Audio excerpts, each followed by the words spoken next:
अपने व्रतपते व्रतं चरिष्यामि तच्छकेयं तन्मे राध्यताम्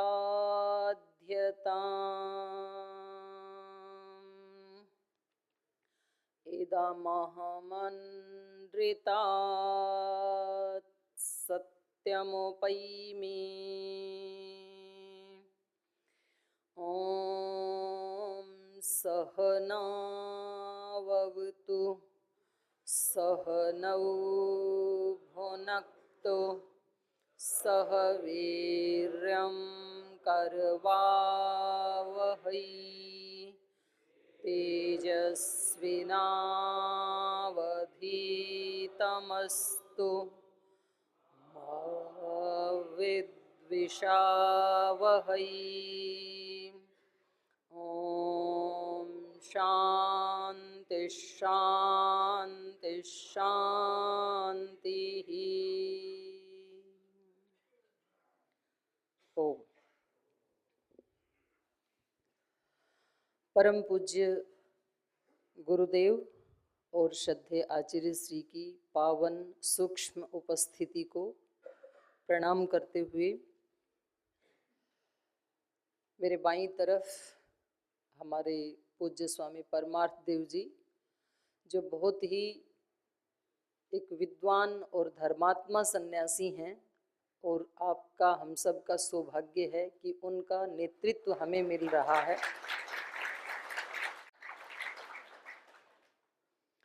और उन्हीं के पास में हमारे आदरणीय डॉक्टर अनुराग जी, जिनको आप रोज आस्था चैनल पे भी सुनते हैं, और हमारा परम सौभाग्य है कि आज लाइव हमारे सामने प्रत्यक्ष भी इतना समय दिया, और हमेशा एक योगी की तरह से हंसते मुस्कुराते एक बिल्कुल प्रसन्न आत्मा है।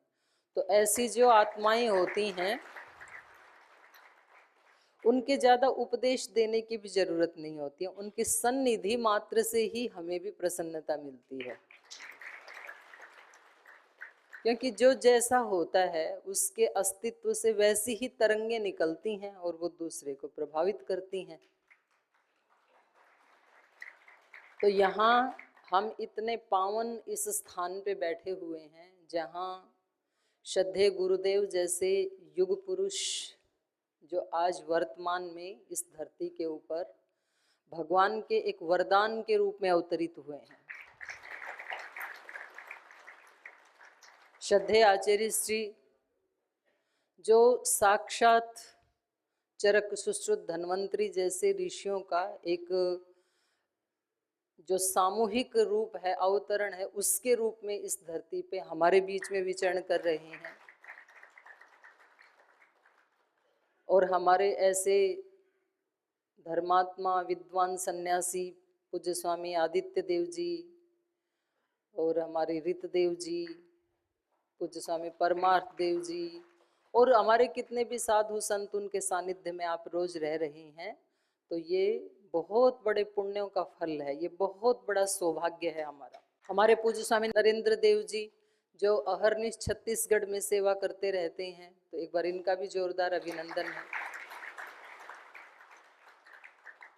और हमारे गुजरात प्रांत से, छत्तीसगढ़ से, मध्य प्रदेश से और उड़ीसा से पधारे हुए आप सभी योग साधक भाई बहनों का भी जोरदार पतंजलि योगपीठ हरिद्वार में मैं स्वागत करती हूँ, अभिनंदन करती हूँ। आपका बहुत बहुत स्वागत है। तो मैं तो बताऊंगी तो क्या, मैं भी आपके जैसे ही एक कार्य करता हूँ, वॉलेंटियर ही हूँ मैं भी। तो स्वामी जी बोले आप आ जाओ एक बार, तो थोड़ी चर्चा करते हैं बैठ करके। तो मैंने आपसे आकर के पूछा कि आपको कैसा लग रहा है। आपने कहा बहुत अच्छा लग रहा है। तो फिर मैंने पूछा कि भाई आप जाना चाहते हैं कि नहीं, तो आधे तो जाना चाहते हैं, उन्होंने हाथ नहीं उठाया। आधे नहीं जाना चाहते हैं, जिन्होंने हाथ उठा लिया। तो जो हम रोजाना रूटीन में अपने कार्य करते हैं, कोई दुकान पे जाता है, कोई नौकरी कर रहा है, कोई खेती कर रहा है, बिजनेस व्यापार, जो भी आपका कार्य है,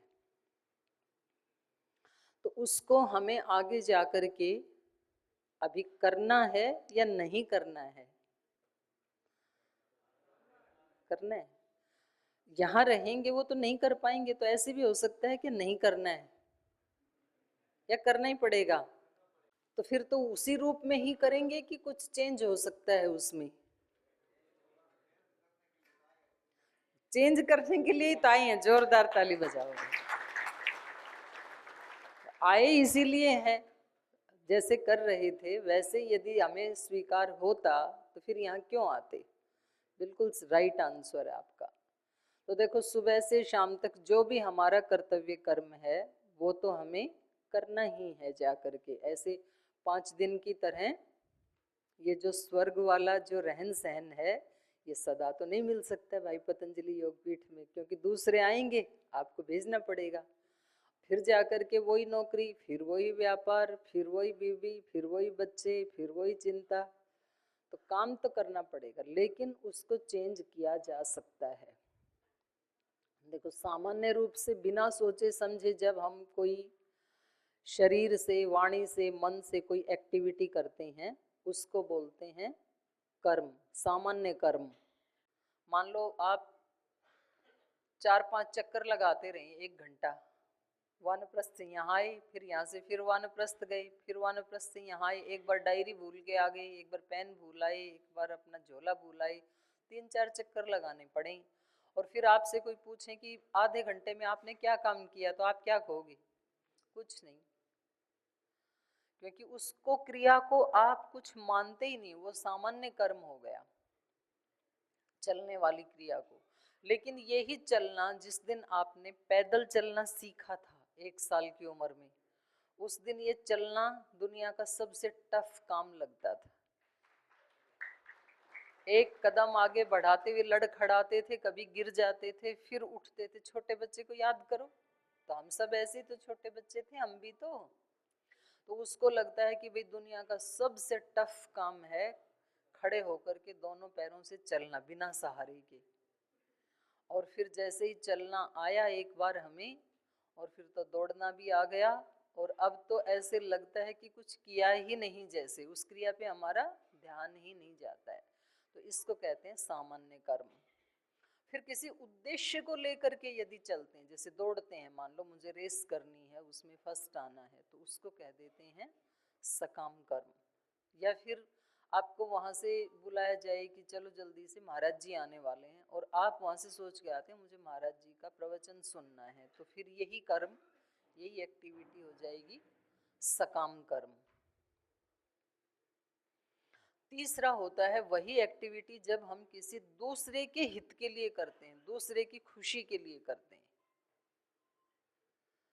जैसे मान लो घरों में जैसे माताएं खाना बनाती हैं, तो हलवा, पूड़ी, सब्जी, दाल, चावल जो भी बनाती हैं, तो जब वो अपने घर के लिए बनाती हैं तो वो हो जाता है सकाम कर्म, भाई रोज का काम है, करना ही है। लेकिन किसी दिन दूसरे को खिलाना है, भंडारा करना है हमें, और उनकी सेवा के लिए, या मंदिर का प्रसाद मंदिर में किसी को खिलाना है, तो एक्टिविटी तो वही है, वही चावल बनाना, वही सब्जी, वही आलू काटना, सारी प्रक्रिया वही है, लेकिन तब वो हो जाता है सेवा। भी मैंने सेवा की आज मंदिर में जाके, गुरुद्वारे में जाकर के, आश्रम में जाकर के। तो किसी दूसरे की प्रसन्नता के लिए, दूसरे की खुशी के लिए जब वही एक्टिविटी करते हैं तो वो सेवा की श्रेणी में आ जाते हैं। और सेवा से भी ऊपर है फिर निष्काम कर्म। कोई कामना नहीं है, क्योंकि हम मनुष्य हैं और हमें अच्छे कर्म करने ही चाहिए। कर्तव्य भाव से जब हम करते हैं तो वो हो जाता है निष्काम कर्म। पुण्य का तो फल मिलता है, लेकिन जब कोई कामना ही नहीं है, निष्काम भाव से कर रहे हैं, तो उसका कोई कर्माशय भी नहीं बनता है, ना अच्छा ना बुरा। बस कर्तव्य भाव से कर रहे हैं, हमें करना ही चाहिए, हम मनुष्य हैं। तो इसको निष्काम भाव को फिर योग की श्रेणी में लिया गया है। और उससे भी ऊपर फिर एक विधा है कर्म करने की, कि हम जो भी मन, वाणी, वचन, कर्म से जो भी एक्टिविटी करते हैं वो भगवान के लिए करते हैं, भगवान की शक्ति से कर रहे हैं, भगवान के दिए हुए शरीर से कर रहे हैं, भगवान की दी हुई इंद्रियों से कर रहे हैं, भगवान के दिए हुए मन से बुद्धि से कर रहे हैं, तो भगवान की दी हुई शक्ति से, भगवान की प्रेरणा से और भगवान के लिए ही कर रहे हैं, उसको फिर कह देते हैं भक्ति। एक्टिविटी वही है, वही वही कर्म है, लेकिन वो भक्ति की श्रेणी में आ जाते हैं फिर जब वो भगवद अर्पण करने के लिए किया जाता है। कबीरदास जी की भक्ति क्या थी, कैसे भक्ति करते थे कबीर जी? कपड़ा बुनते हुए भक्ति करते थे। चदरिया झीनी रे झीनी, उसको बुनते बुनते ही वो तल्लीन हो जाते थे कि जैसे मैं ये ताना फिर बाना, धागे को ऐसे करते हैं तो ताना, ऐसे करते हैं तो बाना, ताना बाना होता है ना, उसी से तो कपड़ा बुनता है। तो उनको लगता था जैसे ईश्वर ने इस सृष्टि का ताना बाना बुना है, ऐसे ही मैं ये ताना बाना बुन रहा हूँ। और वो तल्लीन हो जाते थे, भूल ही जाते थे कपड़े को, तो बस ईश्वर ही रह जाता था शेष। तो कपड़े तो आज भी बहुत लोग बना रहे हैं, लेकिन सबका कपड़ा बनाना भक्ति नहीं बनता है। कबीरदास जी का बन गया। संत रविदास कौन सी भक्ति करते थे? जूते बनाने की, जूता बनाते थे वो।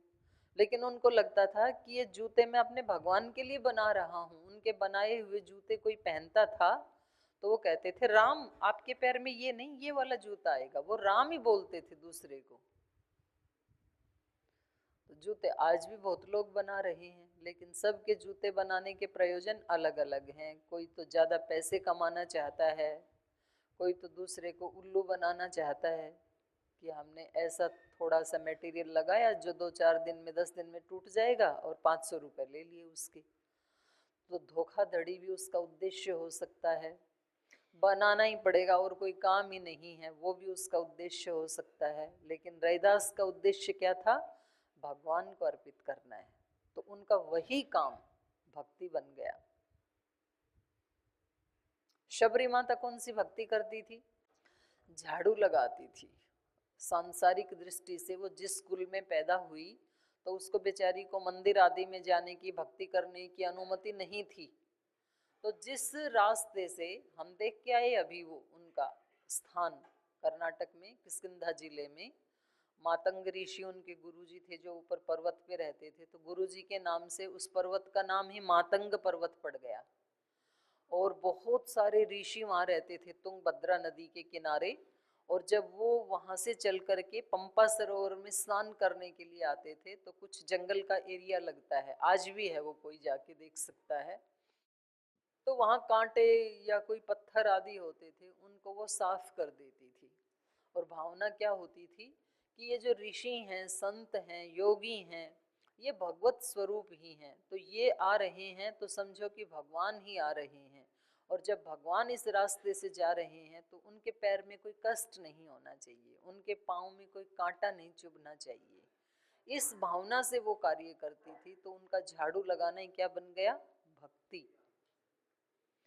तो कोई कार्य जब हम इतने ऊंचे भाव से करते हैं, जब आप योग सिखाने जाते हैं और आपकी भावना ये होती है कि भाई हमें इस रोती बिलखती दुखी मानवता को खुशियां प्रदान करनी है, सुखी बनाना है, इनके जीवन में समृद्धि लानी है, इनके जीवन में भी खुशहाली लानी है, इनको भी योग के रास्ते पे प्रेरित करके ये योग की ऐसी ही उपलब्धियों को प्राप्त करें जैसे पतंजलि योगपीठ ने प्राप्त की। इस भावना से जब आप योग सिखाने जाते हैं तो वो कर्म आपके लिए भक्ति बन जाता है।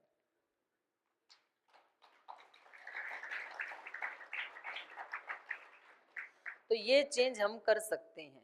ये परिवर्तन किसी गुरु के पास ही जाकर के हो सकता है कि हमारे साधारण कर्म भी क्या बन जाएं? भक्ति स्वरूप बन जाएं। फिर हमें अलग से भक्ति करने की आवश्यकता नहीं है। और हम अलग से भक्ति करेंगे तो वो हमें कर्म करने में सहायता करेगी। मान लो सुबह उठ करके 1-2 घंटा ध्यान करते हैं तो वो ध्यान दिन में काम करते हुए हमारी हेल्प करेगा। हमारे काम भी क्या बन जाएंगे? ध्यान ही बन जाएंगे।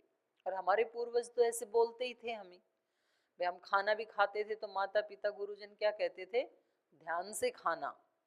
कहीं जाते थे तो बोलते थे ध्यान से जाना। कहीं परीक्षा देने जा रहे तो ध्यान से परीक्षा देना।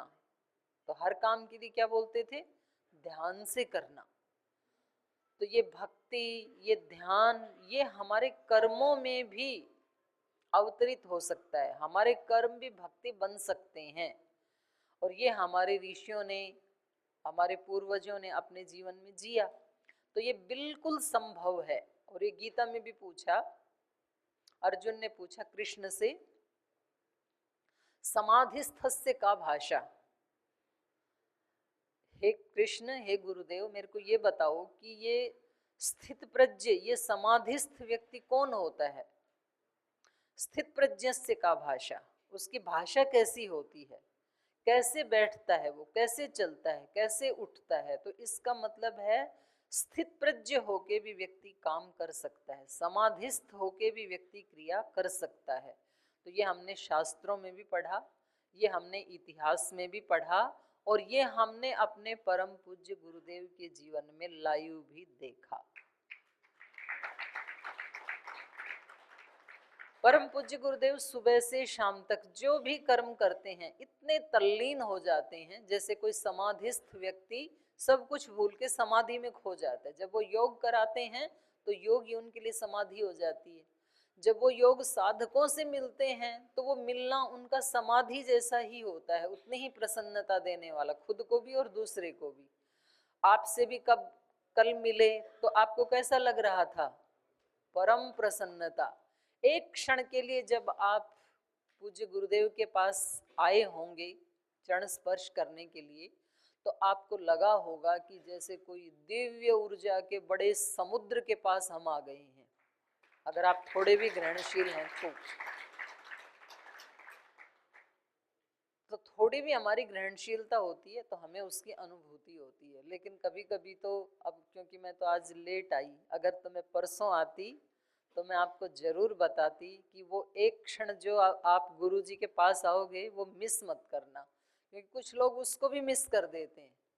वो इधर चरण तो महाराज जी के छू रहे होते हैं और मुंह कैमरे की तरफ होता है, फोटो की तरफ। एक फोटो को रहने तो भाई, फोटो जैसी है वैसी आ जाएगी। आप इन चरणों की तरफ देखो जहां आप पहुंच गए, वो एक क्षण बहुत महत्वपूर्ण होता है। तो कभी भी आपको भविष्य में भी कभी ऐसे किसी संत महात्मा से नजदीक से मिलने का अवसर मिले तो आप उसको मिस मत करना, आप उसको खोना मत, आप फोटो के चक्कर में मत होना। वहां से क्या लिया जा सकता है उसके ऊपर आप अपने आप को ज्यादा एकाग्र करना। तो जब हमारे जीवन में ऐसा परिवर्तन आ जाएगा तो हम अपने घर परिवार में रहते हुए ही एक सिद्ध महात्मा बन सकते हैं, एक सिद्ध योगी बन सकते हैं। हम अपने जीवन में परम प्रसन्नता और परम भक्ति, परम आनंद पाने के पात्र बन सकते हैं। इसलिए आजकल हमारे परम पूज्य गुरुदेव यहाँ जिस हॉल में आप बैठे हैं और जिस योग भवन में आप सुबह योग करने गए थे, इस पतंजलि योग पीठ में आपके आने से पहले 17 लाख भाई बहन ट्रेनिंग लेकर के जा चुके हैं।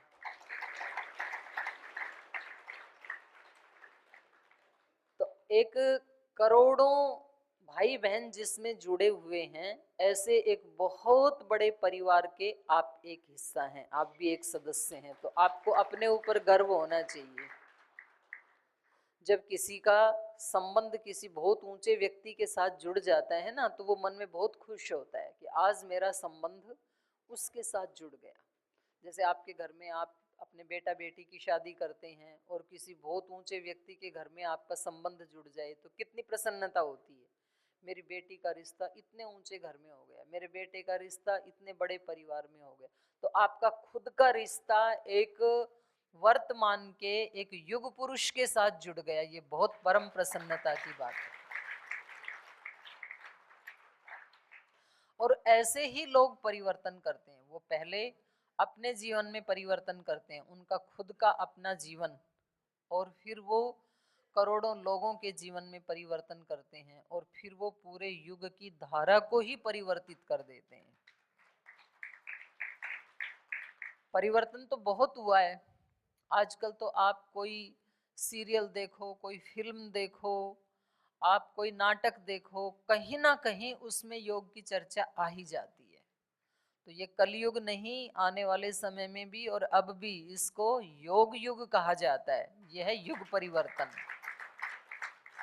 अभी भी लोग बोलते हैं योगा का युग है भाई, करें या ना करें बोल तो देते हैं भाई योग करो उससे ठीक हो जाएगा। जब कोई व्यक्ति कहीं भी ठीक नहीं होता है तो दूसरे उसको सलाह देते हैं आप पतंजलि योगपीठ चले जाओ, वहां आप ठीक हो जाओगे। और ये भगवान की कृपा है, भगवान ने हमारे पूज्य गुरुदेव को, श्रद्धेय आचार्य श्री को निमित्त बनाया है कि यहाँ प्रतिदिन 5,000 से ज्यादा लोग तो फेज 1 में और लगभग 2,000 लोग पतंजलि योगपीठ वेलनेस और योग ग्राम में, लगभग 7,000 से लेके 8,000 तक कुछ घूमने वाले लोग भी आते हैं। तो 8-10 हजार लोग इस स्थान पे रोते हुए आते हैं और हंसते हुए जाते हैं प्रतिदिन 365 दिन। ये भगवान का बहुत बड़ा अनुग्रह है। तो आप किसी तीर्थ से कम जगह में नहीं बैठे, अपने आप में बहुत बड़ा तीर्थ है। तीर्थ उसको कहते हैं जो हमें तार देता है। तो आजकल गुरुदेव ने एक हम सब के लिए ये रूटीन बना रखा है, भाई आप लोग जो भी कार्य करो उसको भक्ति को केंद्र में रख करके करो, योग को केंद्र में रख करके करो। महाराज जी बार बार हमारा ध्यान दिला रहे हैं कि इस पूरी सृष्टि के मूल में योग है और परिधि में ये सारा ब्रह्मांड है। हम सबके जीवन के मूल में योग है और परिधि में हमारा सारा क्रियाएं हैं, घर परिवार नाते संबंध, वो सब परिधि में, मूल में योग है। अब योग को हम कितना समझ रहे हैं वो कोई दूसरा नहीं बता सकता है। कितना हम योग को जीते हैं, योग के बारे में जानना, योग के बारे में जीना, दोनों अलग अलग बात हैं। तो जब हम योग को, मतलब योग का मतलब वो नहीं है कि जो 1.5 घंटा हम आसन प्राणायाम आदि करते हैं उतना ही योग नहीं है, वो भी योग है। उसके अतिरिक्त दिन भर प्रति पल प्रति क्षण हम किस चेतना के लेवल से सोचते हैं, क्या हमारी भावनाएं होती हैं, क्या हमारा उद्देश्य होता है, कैसे हमारे कर्म होते हैं, वो सब योग की श्रेणी में आते हैं। महर्षि पतंजलि जी ने चित्त की 5 अवस्थाएं बताई हैं, क्षिप्त विक्षिप्त मूढ़ एकाग्र और निरुद्ध। तो क्षिप्त विक्षिप्त मूढ़ अवस्था जो है वो तो योग की श्रेणी से बाहर ही हो जाती हैं और ज्यादातर लोग हम जो है वो विक्षिप्त अवस्था में जीते हैं। विक्षिप्त अवस्था ये होती है कि कभी तो जैसे ऐसे बैठ गए बिल्कुल हारे से, और कभी मैंने बोला कि सीधी कमर करो तो फिर सीधी कर ली, कभी नींद सी आ गई फिर मैंने कहा कि नींद खोलो तो फिर ऐसे। तो हम ऐसे ऐसे हिलते डुलते से जीते हैं। कभी हमारा ध्यान जाता है काम करते समय, कभी नहीं जाता है, कभी भावना अच्छी होती है, कभी सामान्य होती है। ये है चित्त की विक्षिप्त अवस्था। तो ये तो योग से बाहर की कैटेगरी है।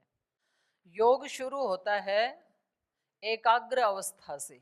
जब हमारा चित्त एकाग्र होने लगे, ज्यादातर कर्म करते हुए हमारा ये भाव बना रहे, हमारी ये स्मृति बनी रहे कि मैं एक आत्मा हूँ और मैं प्रति पल अपने हाथों से अपना भाग्य लिख रहा हूँ और इसी लिखे हुए भाग्य का फल मुझे मिलने वाला है और मुझे अपना भाग्य सुंदर से सुंदरतर सुंदरतम द बेस्ट लिखना है। आज जो भी काम करूंगा उसमें मुझको खुद को प्रसन्नता मिले और दूसरों को भी खुशी मिले, ऐसा कर्म मुझे करना है। मुझे प्रतिपल मैत्री की अवस्था में जीना है, करुणा की अवस्था में जीना है, प्रेम की अवस्था में जीना है।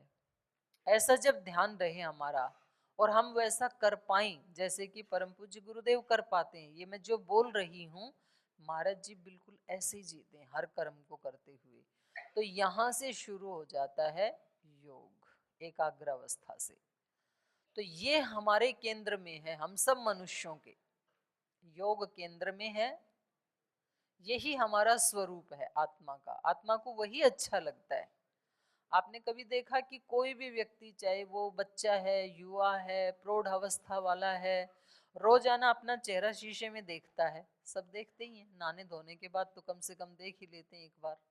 और जब हम शीशा देखते हैं तो भावना क्या होती है? मैं अच्छा दिखूं। ये अच्छा दिखने की भावना कहां से आ गई? क्योंकि हम अपने मूल स्वरूप में अच्छे ही हैं।